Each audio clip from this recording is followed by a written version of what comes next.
नमस्कार, अर्थ 9 भारत देख रहे हैं आप। जितने बच्चे आएंगे आप पढ़ाएंगे। हमारे स्कूलों में पढ़ाई का क्वालिटी को भी इम्प्रूव करना है, जिसके लिए बीपीएससी से टीचर का हम लोग 1 राउंड और 2 राउंड तैयारी कर चुके हैं और तीसरा तैयारी राउंड भी शीघ्र ही होने वाला है। तो उसी में डीएलएड के बच्चों को चिंता हो गई। आप लोग सेकंड ईयर वाले हैं सर, बहुत चिंतित हैं सर। तो भाई आपको लग रहा होगा कि टीआरई 3 मार्च में हो जाएगा तो आपके लिए जगह नहीं बचेगी। Yes sir. ऐसा नहीं, टीआरई 3 के बाद जो अगस्त में एग्जाम होगा वो टीआरई 4 होगा और उसमें भी 1 लाख के आसपास टीचर हो सकती है।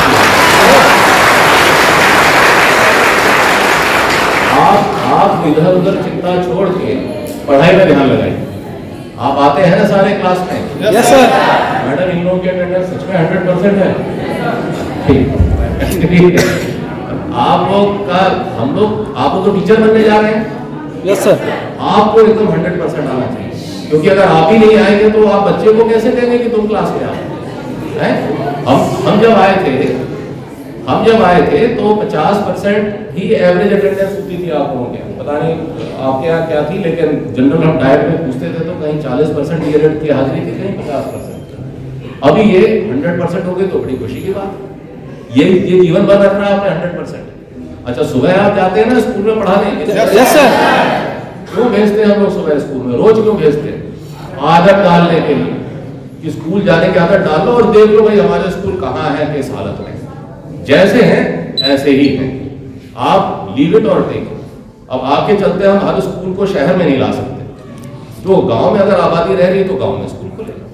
जैसे हैं, रोड जैसी बनी है बनी, अधिकांश रोड गांवों में रोड बन चुकी है, तो 4% छूटा होगा तो वो भी बन जाएगा।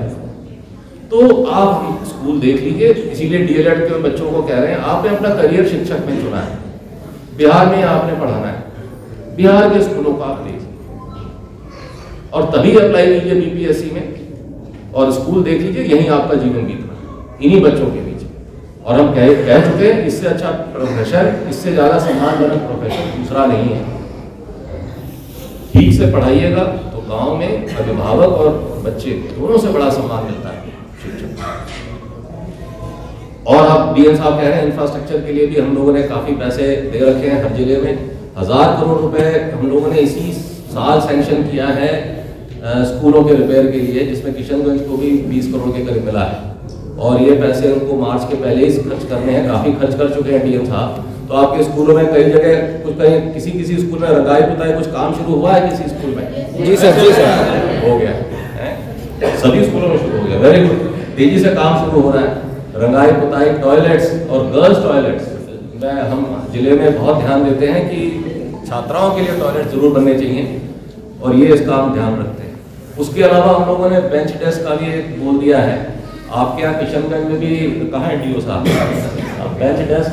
और अररिया में, आप अररिया कटिहार से है ना, बेंच डेस्क पहुंचने आ गई है। किसी स्कूल में गर्मी शुरू हो गई है। हमने कहा है कि 1 अप्रैल से इस राज्य में कोई बच्चा जमीन पे नहीं बैठना चाहिए। तो 900 करोड़ रुपए सरकार, आपने देखा होगा हमारे बच्चे फर्श पे बैठते हैं, छोटे बच्चे खास तौर से, है ना। लेकिन अब हम लोग प्रयास कर रहे हैं कि अगले 2 महीने में पूरे राज्य में जहां जहां बच्चे हमारे स्कूलों में हैं बेंच डेस्क दें। हम लोग का मांग यही है कि जो सर जो बीपीएससी के द्वारा जो कैलेंडर जारी किया गया था कि तीसरा चरण में अगस्त में आएगी, वो तीसरा चरण की बहाली अब मार्च में होने जा रही है। और इसमें हम लोग को ये अब डर बन रहा है कि हम लोग को इसमें वंचित कर दिया जाएगा और इसमें हम लोग को टीआरई 1 के तर्ज पर ही हम लोग को भी मौका दिया जाए टीआरई 3 में। और जो चौथा चरण जो संभावना सर जो दिए हैं, इसमें हम लोग को कहीं भी नहीं लग रहा कि चौथा चरण हम लोग का मौका मिल पाएगा, क्योंकि टोटल सीट टीआरई 3 में जा रही है। तो क्या आश्वासन दिए सर? आश्वासन दिए हैं कि तीसरा चरण में आप लोग का नहीं होगा तो चौथा चरण आने जा रहा है, उसमें लाखों पद आएंगे और अगस्त में टीआरई 4 जो आएंगे उसमें आप लोग को शामिल कर दिया जाएगा, जिसमें हमें कोई उम्मीद नहीं है। मेरा कहना यही है कि हमें टीआर 3 में मौका दिया जाए, क्योंकि सीट्स बहुत कम है ना। अब ये थोड़ी ना पता है कि अब 4 में इतनी सीट्स होंगी नहीं होंगी। बस मेरा यही कहना है कि हमें मौका दिया जाए एपरिंग वालों को। अगर मार्च में हो रहा है तो एपरिंग वालों को दिया जाए, अगर फिर अगस्त में होगा तो काफी है इतना। बीपीएससी तैयारी 3 मार्च में होगी तो हम लोग को जैसे 21-23 वाले को दिया गया था रिपेयरिंग करके मौका, तो उसी तरह हम लोग को भी दिया जाए 22-24 वाले को, चाहे वो डीएलएड वाले हो या बीएड वाले हो, कोई भी हो। क्या आश्वासन दिए?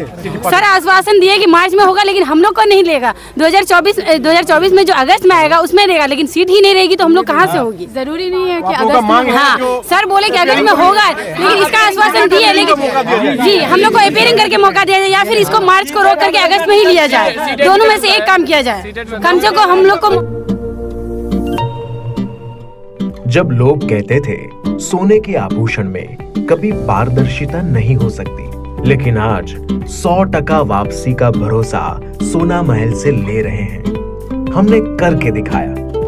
लोगों को विश्वास नहीं था कि सोने चांदी के आभूषण कभी ईएमआई पर ले सकते हैं, लेकिन आज हमारे सभी ब्रांच में लोग अपने मनपसंद जेवर ईएमआई पर ले रहे हैं। हमने करके दिखाया। असंभव वाली चीज, सोने के आभूषण की बुकिंग के बाद अगर भाव कम हो जाते हैं तो ज्वेलर्स कम हुआ भाव देने से घबराते थे, लेकिन आज सोना महल से लोग अपने गहने की बुकिंग के बाद भाव कम होने पर कम हुआ रेट ही ले रहे हैं। हमने करके दिखाया।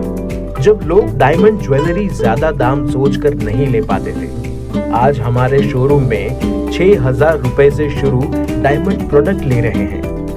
हर घर में हमारे डायमंड ज्वेलरी को काफी पसंद किया जा रहा है। मिडिल क्लास ग्राहक भी हमारे डायमंड ज्वेलरी से अपने शौकों को पूरा कर रहे हैं। हमने करके दिखाया। यूं ही नहीं सोना महल ग्राहकों की पहली पसंद। हमने करके दिखाया। सोना महल, विश्वास परंपरा का।